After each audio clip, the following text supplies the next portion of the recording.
এই বিশ্ববিদ্যালয় প্রক্টর ইতিমধ্যেই আপনারা জানেন তফসিল ঘোষণার পূর্ববর্তী সময় তিনবার যেটা তার এখতিয়ারে নাই এই ডাকসু নির্বাচনের তারিখ ঘোষণা করেছিল, যা একজন বিশ্ববিদ্যালয়ের প্রক্টর ডাকসু নির্বাচনের তারিখ ঘোষণা করতে পারে না। একই সাথে তিনি ওই ডাকসু নির্বাচনের তারিখ ঘোষণা করেও কিন্তু তিনি একটা মব পরিস্থিতিকে উস্কে দিয়েছিলেন। ফজিলাতুন্নেসা মুজিব হল সংসদের মনোনয়ন ফর্ম সংগ্রহের সময় মব সৃষ্টি করে বাধা প্রদানকারীদের বিরুদ্ধে ব্যবস্থা গ্রহণ ও শিক্ষার্থীদের নিরাপত্তা নিশ্চিত প্রদানের জন্য আমরা ইতিমধ্যেই আপনাদের জানিয়েছি, আমরা একটা আবেদনপত্র প্রণয়ন করেছি চিফ রিটার্নিং কর্মকর্তা বরাবর। 24-এর গণঅভ্যুত্থানের প্রেক্ষিতে ঢাকা বিশ্ববিদ্যালয়ের শিক্ষার্থী ও বাংলাদেশ জাতীয়তাবাদী ছাত্র দলের প্রাণের দাবি ডাকসু ও হল সংসদ নির্বাচন। ক্যাম্পাসের সার্বিক পরিবেশ ও নির্বাচনের লেভেল প্লেয়িং ফিল্ডের অভাব স্পষ্টভাবে দৃশ্যমান থাকা সত্ত্বেও গণতন্ত্র ও শিক্ষার্থীদের সেন্টিমেন্টকে ধারণ করে বিশ্ববিদ্যালয় প্রশাসনের ঘোষিত তফসিল অনুসারে নির্বাচনে অংশগ্রহণ করার লক্ষ্যে বাংলাদেশ জাতীয়তাবাদী ছাত্রদল ঢাকা বিশ্ববিদ্যালয়ের সকল নেতা কর্মীদেরকে যথা নিয়মে মনোনয়ন ফর্ম সংগ্রহের সাংগঠনিক নির্দেশনা প্রদান করা হয়। সেই নির্দেশনার প্রেক্ষিতে ঢাকা বিশ্ববিদ্যালয় ছাত্রদলের সকল নেতাকর্মী আজ দিনব্যাপী কেন্দ্রীয় ডাকসু ও হল সংসদ নির্বাচনে অংশগ্রহণ করার লক্ষ্যে মনোনয়ন ফর্ম সংগ্রহ করছিল। সেই ধারাবাহিকতায় ফজিলাতুন্নেসা মুজিব হলের কয়েকজন শিক্ষার্থী নিজ হল সংসদের রিটার্নিং অফিসারের কার্যালয় হতে ফর্ম সংগ্রহ করতে গেলে আমাদের দীর্ঘদিনের অভিযোগ অনুযায়ী প্রশাসনের ভূমিকা পালন করা একদল শিক্ষার্থী আমাদের সকল আশঙ্কাকে বাস্তব প্রমাণ করে একটি বিশৃঙ্খল মব সৃষ্টি করে তাদের উপর হামলা করার চেষ্টা করে এবং মনোনয়ন ফর্ম সংগ্রহে বাধা সৃষ্টি করে। এমত অবস্থায় বাংলাদেশ জাতীয়তাবাদী ছাত্রদল ঢাকা বিশ্ববিদ্যালয় ঘটনাস্থলের সিসিটিভি ফুটেজ পর্যবেক্ষণ করে উক্ত নিন্দনীয় ঘটনার সাথে সম্পৃক্ত সকলকে ঢাকা বিশ্ববিদ্যালয়ের নিরাপত্তা বিষয়ক সকল আইন ও নির্বাচন কমিশনের সুনির্দিষ্ট আচরণবিধি অনুসারে দৃষ্টান্তমূলক শাস্তি দাবি করছে। ওয়ালটন এখন দেশের সীমানা পেরিয়ে পৌঁছে গিয়েছে 50টিরও বেশি দেশে। ওয়ালটন, ঘরে ঘরে বিশ্বজুড়ে।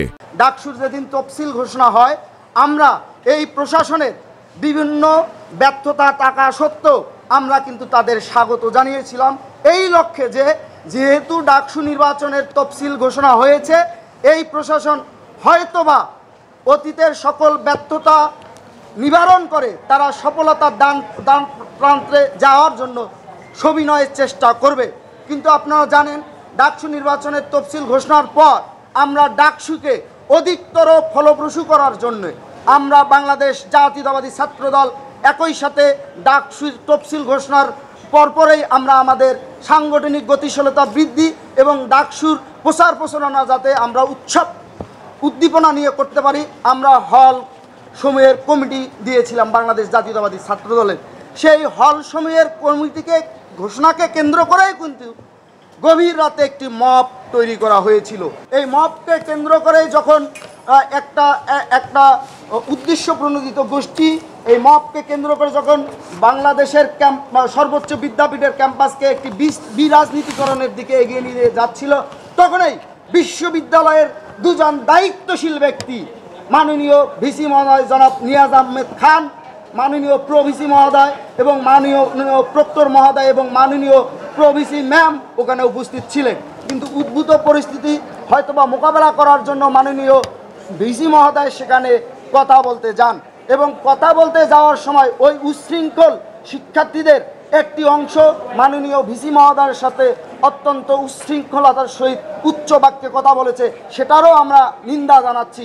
আমরা এই বিশ্ববিদ্যালয় প্রশাসনকে এখন পর্যন্ত মনে প্রাণে ধারণ করতে চাই, তাদেরকে একটি ক্যাম্পাস শিক্ষার্থী বান্ধব ক্যাম্পাস নির্মাণের জন্য সর্বোচ্চ সহযোগিতা করতে চাই।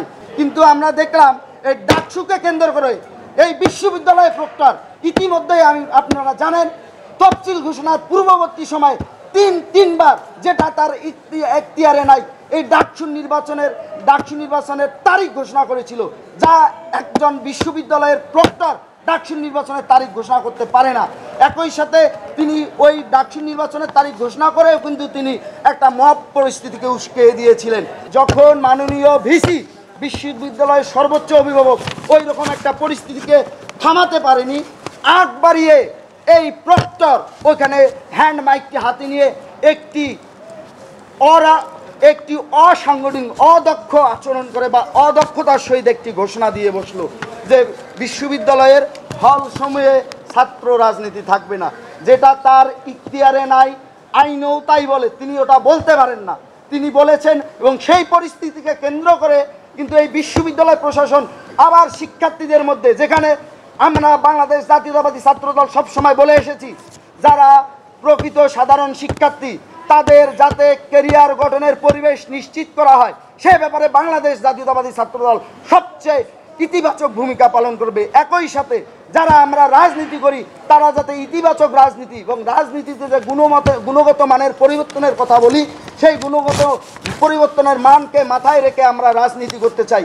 কিন্তু এই মাননীয় প্রক্টর সেখানে সেই ঘোষণা দিয়ে এখানে প্রকৃত সাধারণ শিক্ষার্থী এবং রাজনৈতিক আমরা যারা ব্যক্তিবর্গ আছি বা ছাত্র কর্মী আছি তাদের সাথে একটা মনস্তাত্ত্বিক দ্বন্দ্ব দিয়েছে। এই অবস্থায় কিন্তু একটা সুষ্ঠু সমাধান না করে আজকে যখন নির্বাচনের এত কিছুর পরও আমরা নির্বাচনে গিয়েছি, আমরা এখন পর্যন্ত নির্বাচনে আছি এবং নির্বাচনে আমরা শেষ পর্যন্ত থাকবো, কারণ আমরা বাংলাদেশ জাতীয়তাবাদী ছাত্রদল চাই একটি প্রকৃত ডাকসু নির্বাচন, সে যে নির্বাচনের মাধ্যমে শিক্ষার্থীদের যারা ম্যান্ডেটকে ধারণ করে একজন প্রকৃত প্রতিনিধি নির্বাচিত হোক, যে প্রকৃত নির্বাচিত প্রতিনিধি বাংলাদেশের সর্বোচ্চ বিদ্যাপীঠকে একটি শিক্ষার্থী বান্ধব ক্যাম্পাস হিসেবে গড়ে তুলতে অগ্রণী ভূমিকা পালন করুক।